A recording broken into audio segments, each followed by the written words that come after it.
చేశారు కదా, వాళ్ళ నివేదిక రాకుండా విజిలెన్స్ నివేదిక ఏంటి మధ్యలో అంటే సంథింగ్. అది కూడా రాష్ట్ర ప్రభుత్వానికి ఇస్తే విజిలెన్స్ అనౌన్స్ చేయాలి. ఈనాడు ఒక్క దాంట్లోనే ఎట్టొచ్చింది?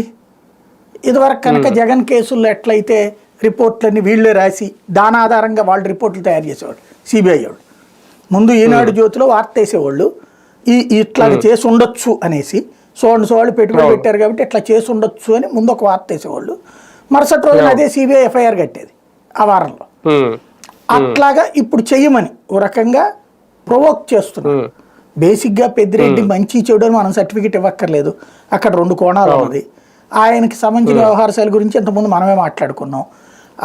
వాళ్ళ అనుచరులు చేసే బేభత్సాలు అరాచకాలు అన్నటువంటిది, తన పేరు చెప్పుకుని చేసేటటువంటిది. అదే పెద్దిరెడ్డికి సంబంధించి అయినా అక్కడ గెలుస్తూ వస్తున్నాడు. ఏది తెలుగుదేశం అధికారంలో ఉన్నప్పుడు గెలుస్తున్నాడు, వైసీపీ ఇదే ఇప్పుడు కూడా మొన్న అంతటి పీక్ స్టేజ్లో కూడా గెలిచాడు.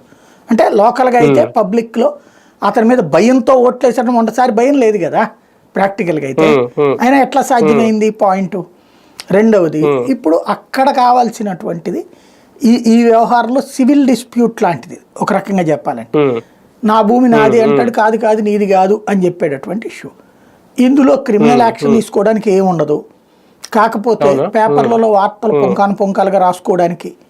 అదే సందర్భంలో ఎందుకంటే వరుసపెట్టి పెద్దిరెడ్డిని ఏదో ఒకటి అక్కడ బద్నాం చేయడం.